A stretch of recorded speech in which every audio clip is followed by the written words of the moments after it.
Buenas tardes con todos y todas. Mi nombre es Rosa María Zapata Guisado. Soy licenciada en Psicología. Trabajo en el equipo de salud mental del Ministerio de Salud.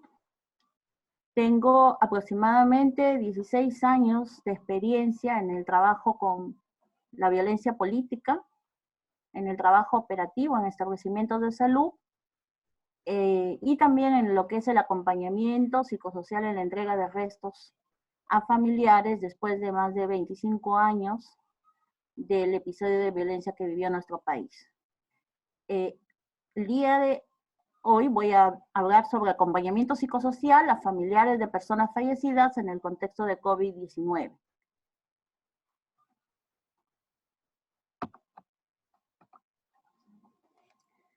Vamos a empezar por el concepto de acompañamiento psicosocial. En los últimos días, la Dirección de Salud Mental ha sacado también documentos técnicos a nivel del MINSA, donde se toma como concepto el conjunto de actividades desarrolladas por el personal de salud para proteger, promover la autonomía y participación de las personas afectadas en situación de crisis, considerando sus propios recursos y sus derechos. Aquí es importante hacer énfasis en el concepto de acompañamiento. El ser humano, por ser un biopsicosocial, ¿no? Cuerpo, alma, espíritu y social, no es un ser que siempre está solo, necesita de los demás para tener seguridad, soporte, incluso para adaptarse a aquellos estilos de vida de cada ciudad, de cada comunidad. Nosotros en el Perú tenemos diferentes formas de vida en tanta variedad que tenemos en costa, sierra y selva. Incluso en cada una de ellas hay diferentes formas de vivir, diferentes costumbres, diferentes historias. Entonces, vamos a poner un ejemplo sencillo. Un niño cuando va a empezar a caminar, para él es también como una crisis el empezar a dar sus primeros pasos hacia la independencia. Entonces necesita una mano que le dé el soporte. Mayormente es un ser querido, la mamá o el papá, que le agarra de las manitos de tal manera que esta persona se sienta segura. Entonces el niño con esta situación va a saber que está haciendo las cosas bien, que lo están apoyando, que lo están acompañando, que no está solo, que están compartiendo esa vivencia para él de independencia, que es algo positivo para él. Pero así como estos casos, también el ser humano pasa por cosas positivas y cosas negativas, que muchas veces lo decimos que son crisis en la vida. Entonces, en todos estos momentos, el ser humano necesita estar acompañado, compartir aquel dolor, tristeza, qué es lo bueno y lo malo que le pasa durante toda su vida. Y siempre necesitamos palabras de aliento, un abrazo, una sonrisa, un beso, para sentirnos mejor y para sentirnos protegidos, seguros de lo que estamos haciendo.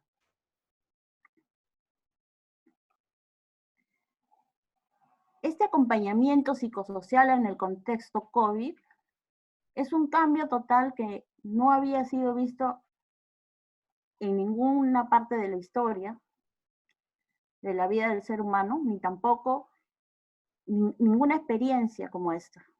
¿Por qué? Porque se trata de algo nuevo, de un estilo de vida diferente, y justamente nos aísla de alguna manera de la sociedad, de nuestros seres queridos, de aquellos que nos dan el soporte en la comunidad, de los lazos familiares y los lazos comunales. Y he querido compartir esta lámina porque si bien es cierto el tema dice en familiares que han perdido a un ser querido por el contexto COVID, en realidad el acompañamiento psicosocial debemos darlo en todo el proceso. Desde que el ser humano, cualquier persona, como tú o como yo, siente algún síntoma que tiene que ver con este virus, con el COVID-19, que puede ser dolor de cabeza, temperatura alta, ¿no? Tos seca y otros, lo primero que hace es llamar al 113 o al 117. En estos números le van a hacer un tamizaje, una evaluación y van a De acuerdo a lo que nosotros o la persona responda, le va a decir si es un caso sospechoso o confirmado. Si es sospechoso, puede ser una infección respiratoria aguda, pero también adicionales a esto puede haber preguntas. Si has ido de vacaciones a un país y has vuelto, o si has tenido contacto con alguien extranjero, y de esa manera van viendo si eres sospechoso. Y si eres confirmado a través de una prueba, vas a tener 3 modalidades: la leve, moderada y severa. La leve lo vas a hacer quizás en un aislamiento temporal por 14 días en tu domicilio, en el sitio donde te encuentres en ese momento, o donde te agarró este virus, que puede ser también en un sitio lejano a tu domicilio porque estás en una situación de trabajo. ¿Quién no está fuera de sus domicilios por situación de trabajo? No. Si es moderado, tiene infección respiratoria con criterio de hospitalización, puede ser llevado a la vía panamericana porque tiene criterios de hospitalización, pero puede empeorar el caso. Y si esta persona se pone en crisis y va a necesitar respiración mecánica, va a ser llevada a cualquier hospital, sea de salud, sea una clínica, sea un hospital del Estado, de MINSA, ¿no? Entonces, ¿por qué pongo esas flechitas de ida y retorno? Porque en todas estas situaciones se puede dar el caso que mejore la persona y vuelva a la fase inicial y está resuelto el caso. La persona ha salido del COVID. Pero a partir de que entra a la parte de hospitalización, tiene otras alternativas, que se recupere o que pase a UCI, porque el caso se le complicó. Y ahí empieza un dilema, porque si pasa a UCI, son muy pocos el porcentaje de personas que se recuperan. Lo que tenemos que tener acá, debemos dar importancia, es que este no es un duelo normal.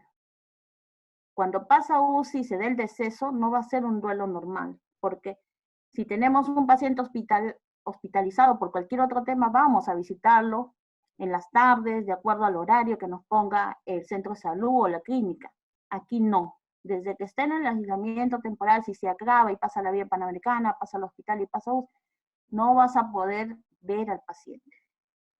Por lo tanto, te queda de alguna manera se puede decir, como lo decimos en el tema de la violencia política, inseguridad, ¿no? Tienes inseguridad, tienes sospechas, desconfianza, porque no estás viendo a tu ser querido. Y luego, a través de una llamada por teléfono, quizás te dicen el paciente o tu ser querido ha fallecido, se ha dado el deceso. Y no queda ahí, porque no te van a entregar el cuerpo de tu ser querido, sino que va a pasar a una cremación. Y también vas a estar esperando días y días para que te entreguen los restos, si es que tú no estás con el contagio. Entonces, por eso, a partir de UCI, las cosas cambian. Pero el acompañamiento psicosocial, lo ideal es que se dé desde que hay un caso sospechoso, un caso confirmado, y estemos en todo ese proceso a nivel de la familia, para que de esta manera haya una sostenibilidad. Y todos quisiéramos que esto sea en positivo, que no lleguen a UCI y que pasen a que han superado con esta pandemia. Entonces quería acá en esta lámina hacer presente que en todos los aspectos nosotros tenemos mucho trabajo por hacer. El acompañar a la persona, a la familia y por qué no decirlo también a la comunidad. Acá en Lima muchas veces y en algunas ciudades grandes se vive en departamentos. Por lo tanto, la comunidad también se ve afectada. Hay un miedo, hay un estigma y hay una preocupación. La inseguridad hace que te preocupes, que tengas ansiedad y que también tengas de alguna manera estigma. Vamos a hablar ahora del duelo. El duelo es un proceso psicológico que se produce tras una pérdida, la muerte de un ser querido o una persona significativa. Es diferente en cada persona y puede experimentarse ansiedad, culpa, confusión, negación, depresión, tristeza. En el caso de la pandemia COVID-19, el riesgo de transmisión, el distanciamiento físico forzoso y las condiciones de cremación, inhumación, entre otros factores, incrementa esta sensación de dolor ante la pérdida. El duelo es un hecho lamentable para la familia por el contexto que vivimos. Causa mayor afectación emocional que un duelo en un contexto normal. Los familiares, desde que llevan a hospitalizar a sus seres queridos, no se van a poder acercar y no podrán velar su cuerpo ni realizar un entierro con sus creencias propias y sus costumbres. El Perú es un país multicultural, tiene diferentes creencias, diferentes idiomas, diferentes dialectos. Y en cada una de estas comunidades se estila diferentes tipos de duelos, ¿no? Para explicar mejor, el duelo tiene etapas. Y yo les voy a decir con mi experiencia personal las etapas del duelo.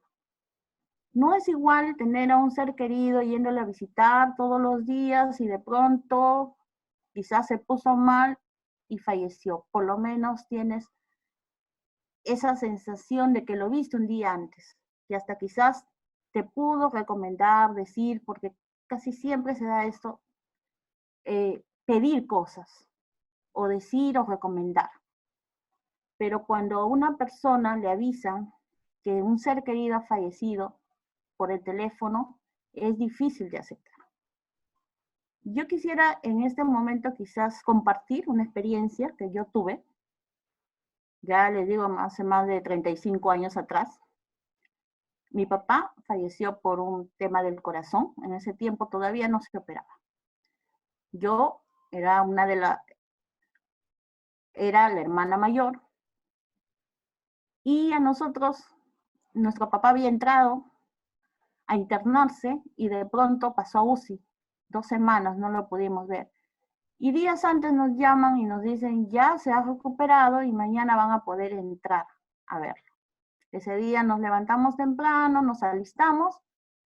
En ese tiempo habían las gabinas de teléfono, que eran para llamar a diferentes sitios. Creo que ustedes deben conocerlo con el ring, o algunos que son los jóvenes ya no conocieron el ring, pero se echa con el ring y entonces llamabas. Y para saber qué tenía que llevar, si teníamos que llevar pañales, cremas o algo, porque en el UCI se necesita esas cosas.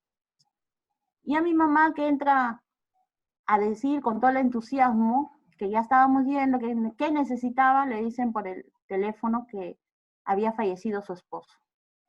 Y mi mamá se desmayó en ese momento. Yo era la hija mayor. Estamos hablando de una persona de 18, 19 años, todavía inmadura en ese tiempo, ¿no? Entonces, en ese momento, opté por la negación. O sea, había muerto cualquier persona menos mi papá. Y esa es una negación. ¿Por qué? Porque tenía a mi mamá desmayada, por lo tanto tenía que hacérmela fuerte. Llegamos al hospital, después de muchas peripecias, ¿no? Porque pasamos de avisarle a mi abuelita, que era una persona mayor, a mis hermanas que esperaban en el colegio para ir a ver a mi papá, todas entusiastas, y decirles que no lo iban a ver más. Y cuando llegué al hospital, me dio la ira, enojo, cólera, amargura. ¿Quién tuvo la culpa? Quizás el personal de salud no lo atendió bien, quizás nosotros tuvimos la culpa por llevarlo al hospital, porque no quería ir al hospital, quería quedarse en la casa, ¿no? Y de alguna manera esto te hace descargar una serie de emociones. Cuando tú ves ya que está el velorio, las luces, el cajón, recién tomas conciencia de que esto sí está pasando, porque en un momento tú te tratas de, con tus mecanismos de defensa, actuar ante esa crisis. Y cuando ves que esto sí es verdad, recién caes en depresión. Porque recién vas analizando y vas viendo cómo va a ser mi vida sin este ser querido, si formó parte importante en tu vida, cómo quedan tus proyectos, cómo quedan tus objetivos que habías trazado con esa persona querida.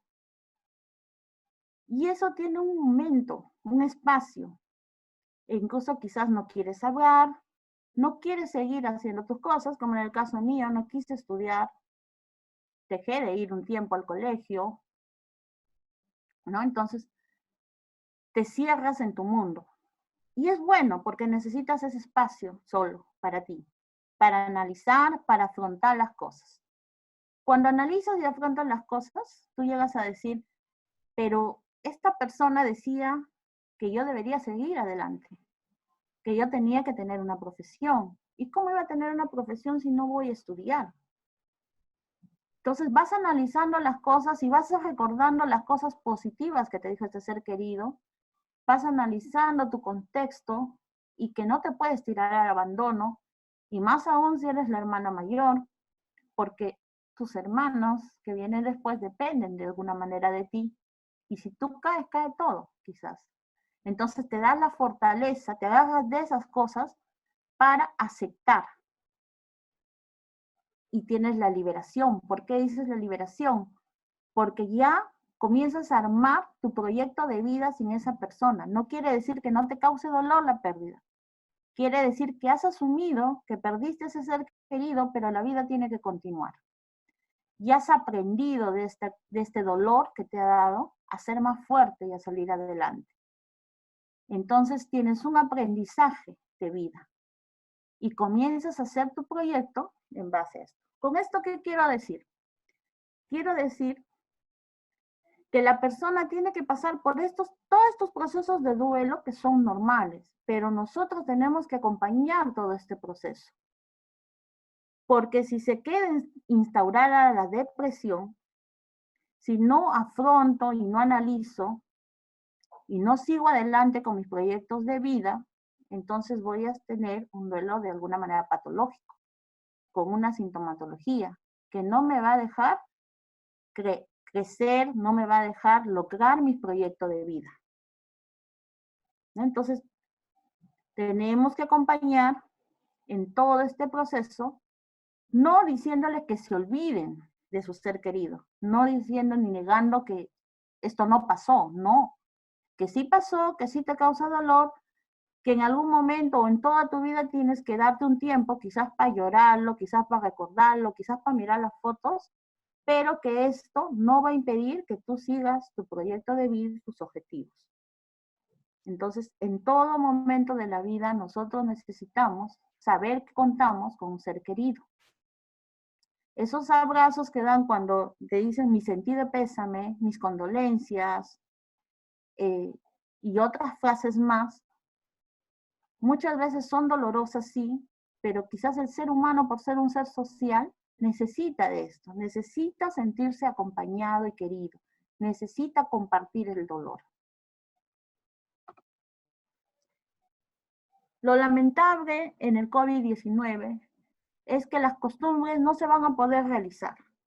Como ustedes pueden ver en las láminas, tenemos el velorio, tenemos los entierros, que en las diferentes provincias se estila con bandas, con bailes, con orquesta, ¿no? Y llevarlo hasta el cementerio y enterrarlo. ¿Cómo decirle a las familias que en esta oportunidad no va a poder ser así? Y todo esto se tiene que transformar a otro estilo de intervención, a otro estilo de vida, vía los medios de comunicación, las redes, pero acompañar de otra manera en todo este proceso a los familiares y, ¿por qué no decirlos también? A la comunidad, los vecinos de alrededor, los cercanos, los amigos, porque la pérdida de un ser querido no solamente afecta a la familia, sino también afecta a los vínculos sociales que tú has logrado durante toda tu vida, los amigos más cercanos. Y para esto el personal de salud debe tener presente siempre que la familia es la protagonista a pesar de la distancia. ¿Por qué ponemos a pesar de la distancia? Porque no se van a ver, van a estar alejados. Debemos identificar en la familia las fortalezas y las debilidades. ¿Quién de todas las los miembros que forman la familia, es la persona que puede ser el líder en ese momento. Quién es el que toma las decisiones, organizarla.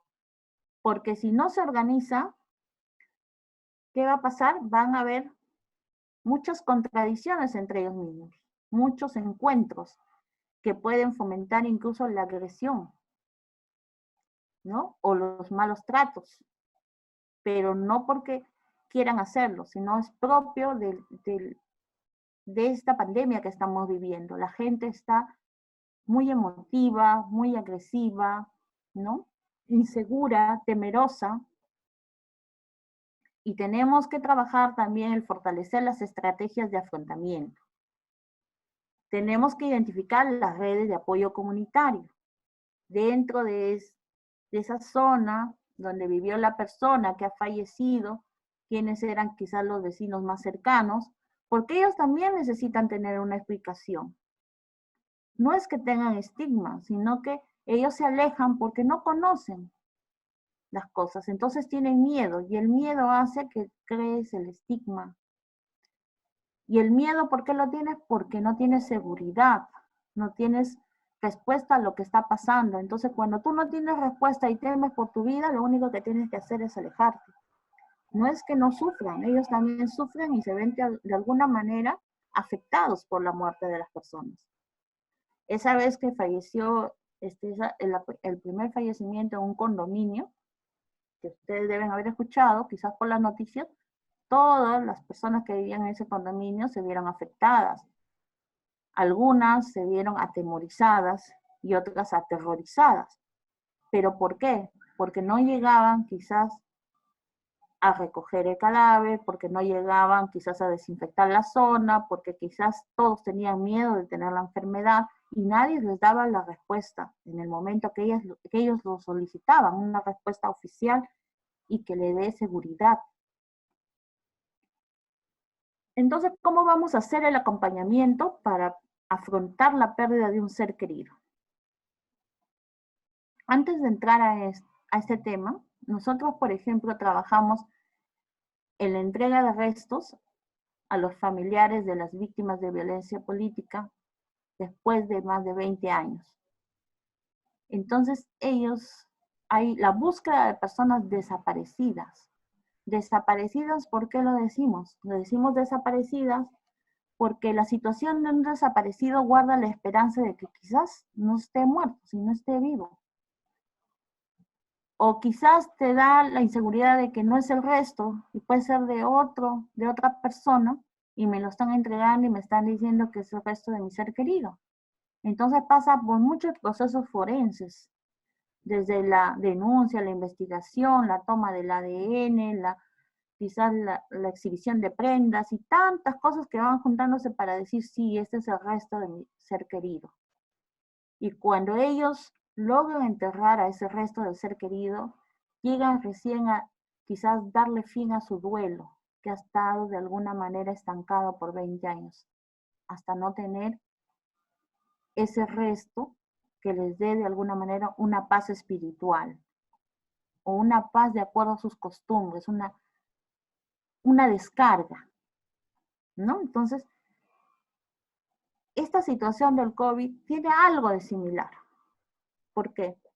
Porque desde que ellos van a hacerse la detección o entran a la Villa Panamericana o al hospital, porque puede entrar en diferentes situaciones y también puede seguir todo el proceso normal, como les enseñé en la primera lámina. Entonces, ¿qué sucede? Pierden el rastro de su ser querido. Solamente a través del teléfono van a preguntar cómo está, si ha amanecido mejor, si se ha recuperado, si se ha complicado. Y por el teléfono le van diciendo los especialistas cómo va su mejoría, su tratamiento, o si está en peor situación de salud. Y de pronto, de un momento a otro, le dicen que su ser querido ha fallecido. Y tiene todo un proceso de documentación administrativa que es lo normal, pero como no estábamos preparados para tantas pérdidas juntas, esto hace también que haya demoras.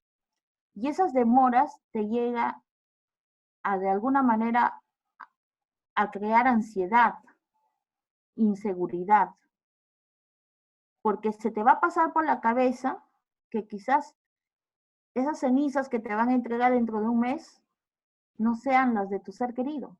¿Cómo yo sé? O sea, se pregunta, ¿cómo yo sé que esas cenizas son de mi papá, de mi esposo, de mi hermano, de mi tío que entró? ¿Quién me da esa seguridad? Entonces, esa pregunta, esa seguridad y esa ansiedad hace también que tú no cierres el duelo como quisieras. Más aún si todavía no puedes hacerlo con todos los aspectos culturales que, te, que tenías acostumbrado a hacer en una etapa de duelo, ¿no? De un ser querido. Entonces, el dolor es muy fuerte y necesitamos trabajar mucho en ese tema. Entonces, el primer contacto debe ser de respeto hacia la persona, hacia la familia, hacia los vecinos o contactos cercanos. Ya sabemos que todo tiene que ser vía las redes sociales, presentarnos con una voz tenue.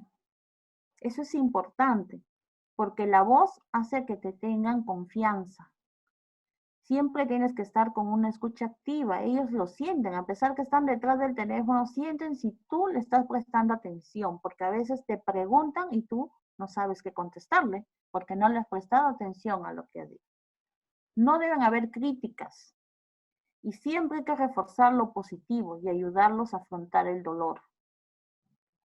Perder a un ser querido es muy doloroso, más aún cuando estamos en una emergencia sanitaria y cuando no podemos darle una palmada en la espalda, no le podemos dar un abrazo y decirle, estoy contigo, estoy aquí, apóyate. Yo voy a ser ese soporte que necesitas. No, todo tiene que ser vía teléfono. Entonces, es más difícil todavía. Si la persona quiere aislarse, hay que dejarlo. Ya les conté la situación de duelo, las etapas de duelo. Entonces, hay un momento en que la persona, para tomar conciencia de lo que está pasando y aceptar, a veces quiere alejarse para analizar todo. No quiere en ese momento compartir su dolor, siempre debes hacerle sentir que estamos presentes, que los ayudaremos a comunicarse con las personas más allegadas. Podemos quizás organizar, si nos deja el familiar, si nos da la autorización, un WhatsApp con los contactos de las personas que lo quieren, para que le den ese soporte emocional que necesiten en estos momentos tan dolorosos. Conectar con la familia y con los seres queridos más allegados es bueno. Y también podemos acompañar si lo desea. Es muy importante el respeto que tenemos que tener hacia la persona. Si él desea o ella desea o ellos desean, podemos organizar con ellos una ceremonia simbólica, teniendo en cuenta sus costumbres.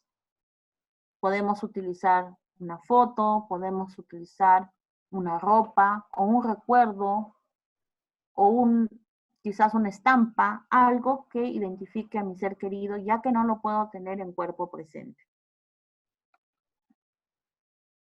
¿Cómo debemos acompañar en los rituales para la despedida? También se puede preparar con ellos un escrito para que lo comparta, para hacerle un homenaje presencial al ser querido. Se puede grabar un video y se puede compartir en las redes sociales de su ámbito familiar o su ámbito social de amigos cercanos. Se puede también recomendar a la familia o al más afectado de la familia, porque toda la familia queda afectada, pero a veces hay una o dos personas que son más afectadas o que de alguna manera demuestran más las emociones que los otros, o que quizás ha sentido más esa pérdida, porque quizás tenía más acercamiento a la persona. Entonces, tenemos que identificar a esas personas, también es importante la identificación de aquellas. No quiere decir que los demás no lo sientan, sí lo sienten, pero hay unos que son más sensibles al dolor. Entonces, Podemos preparar con ellos mensajes con recuerdos positivos, sentimientos de agradecimiento, recopilar textos de autores que nos sentimos identificados, aceptar la pérdida y el afrontamiento en el proceso de duelo. También podemos trabajar con ellos a través de los dibujos que permitan expresar de alguna manera su sentir. También podemos proponerle elegir un rincón de la casa y poner recuerdos simbólicos como una foto, algo representativo, donde pueda también afrontar su dolor y aceptar la pérdida. Es importante la narrativa como un medio terapéutico, porque va a permitir canalizar emociones de la situación de crisis. No debemos descuidar nunca que el ser humano es somático, emocional, cognitivo y espiritual. Y tenemos que tener presentes siempre esas 4 cosas en todo el procedimiento terapéutico para darle las recomendaciones del caso. El ser humano necesita hidratarse, comer, descansar, ver algo que lo divierta, que se sienta quizás tranquilo, hacer ejercicios físicos. Pero también tiene emociones. La soledad, la tristeza, la amargura, el encontrarse consigo mismo, los círculos que son de seguridad para él y la red de personas cercanas. Lo importante en el acompañamiento es determinar las redes que para ellos son un soporte. No tenemos que pasar desapercibido el nivel intelectual, la contaminación mental a través de los mensajes negativos, muchas noticias catastróficas que no ayudan en nada a seguir adelante, a seguir su proceso normal que debe seguir el duelo en la familia. Y en este momento del duelo no deben tomarse decisiones importantes para la vida. Es importante también respetar el espacio, su silencio, y que aflore su creatividad artística y sus rituales en la casa.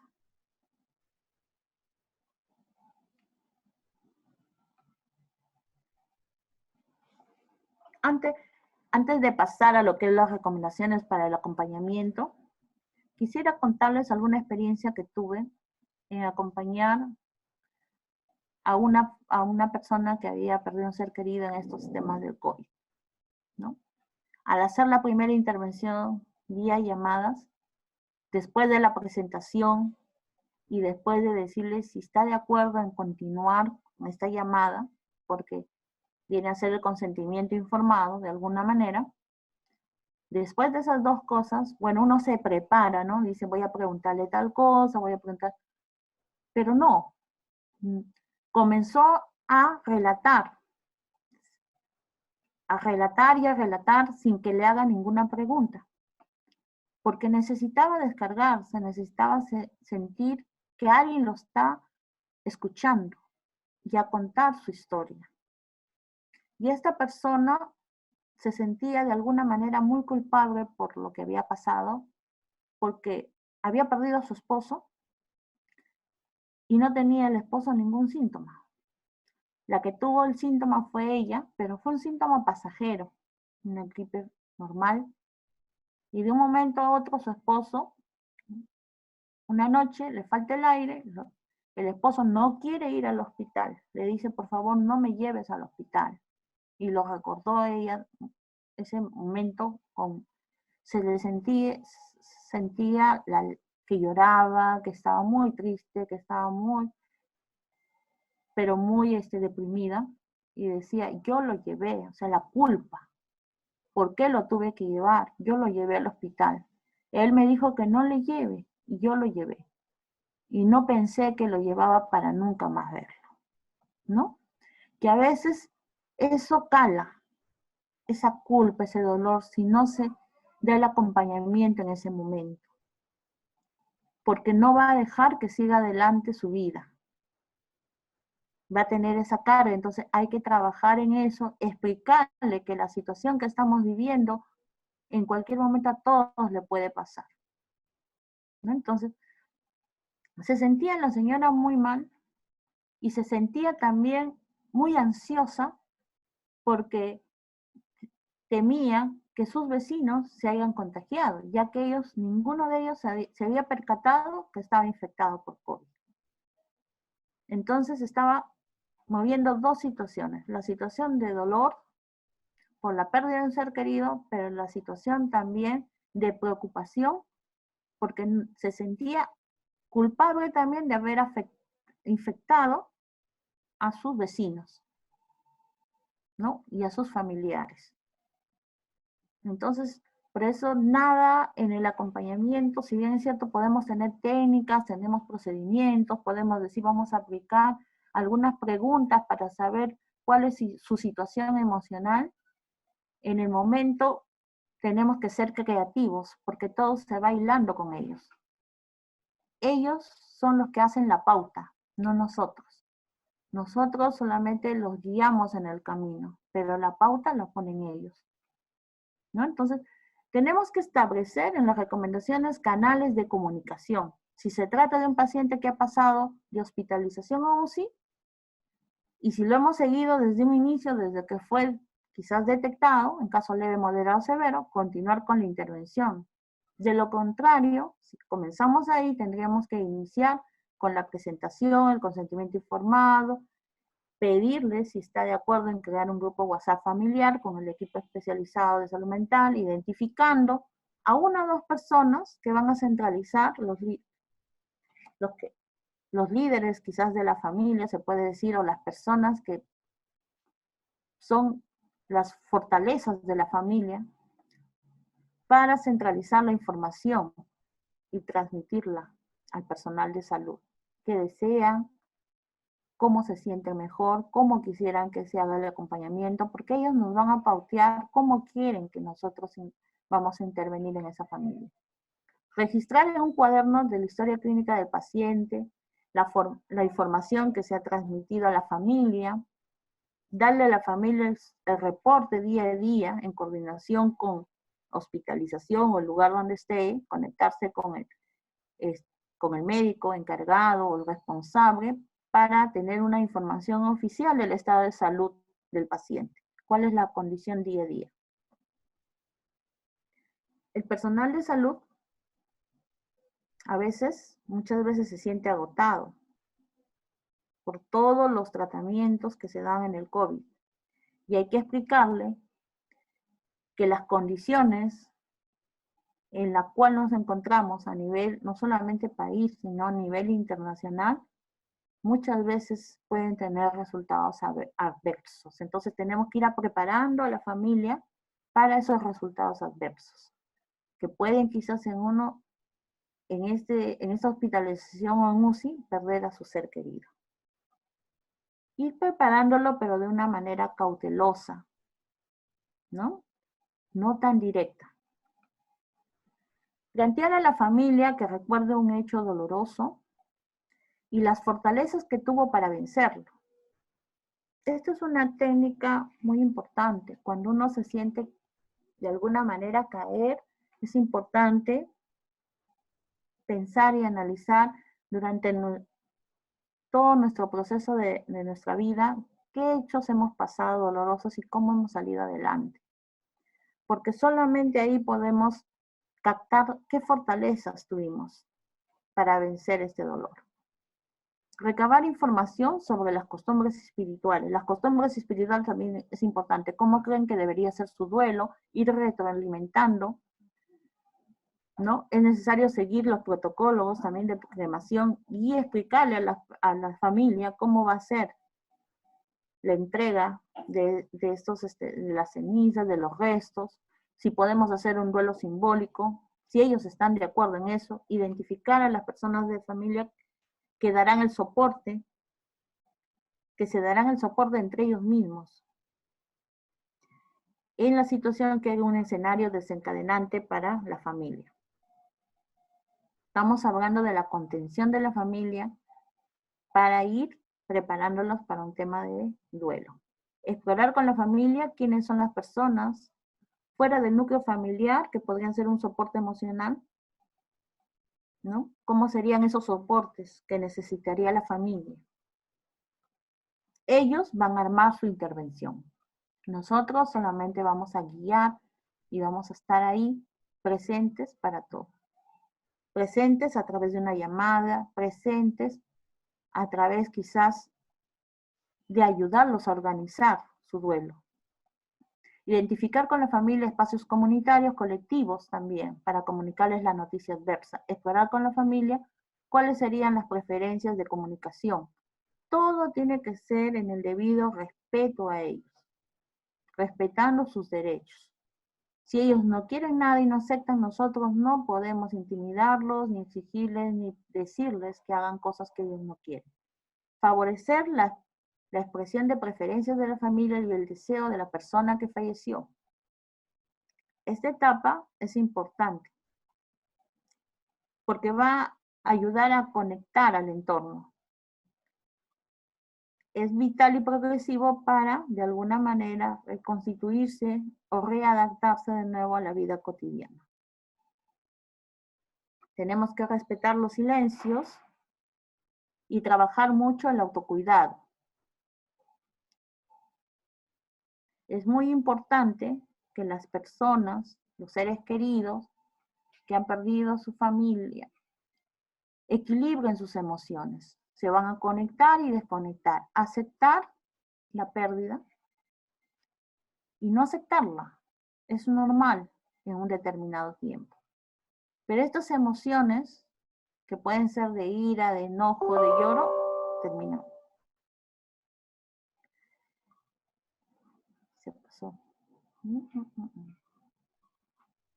Se pasó. ¿Ahora qué hago?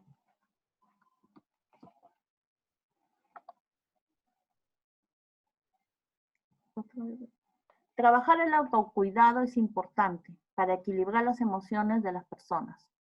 La ira, la cólera, la alegría, ¿no? Que pueden complicar el duelo después. Entonces, para intervenir, tenemos que utilizar frases como no es necesario que me contestes las llamadas, solo quiero saber que te encuentras bien, que estoy disponible, que si quieres hablar estoy para escucharte, solo quiero que sepas que estoy aquí. Me hubiera gustado estar acompañándote en este momento, pero no puedo físicamente, pero te tengo presente. Si necesitas que hablemos, puedes llamarme en cualquier momento. Te volvería a llamar más adelante. También podemos compartir su silencio. Entonces, con estas frases de estar ahí apoyándolos y estar junto a estas personas que están en un dolor profundo, vamos a hacer mucho bien para ellas, para que puedan tener un duelo dentro de las pautas normales y no tener un duelo que se quede estancado y que de alguna manera no le deje seguir adelante en sus proyectos de vida y el dolor perdure por el tiempo. Bueno, espero que haya sido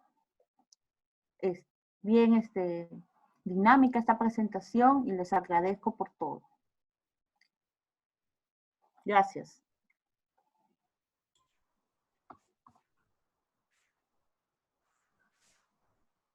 Gobierno del Perú. El Perú primero.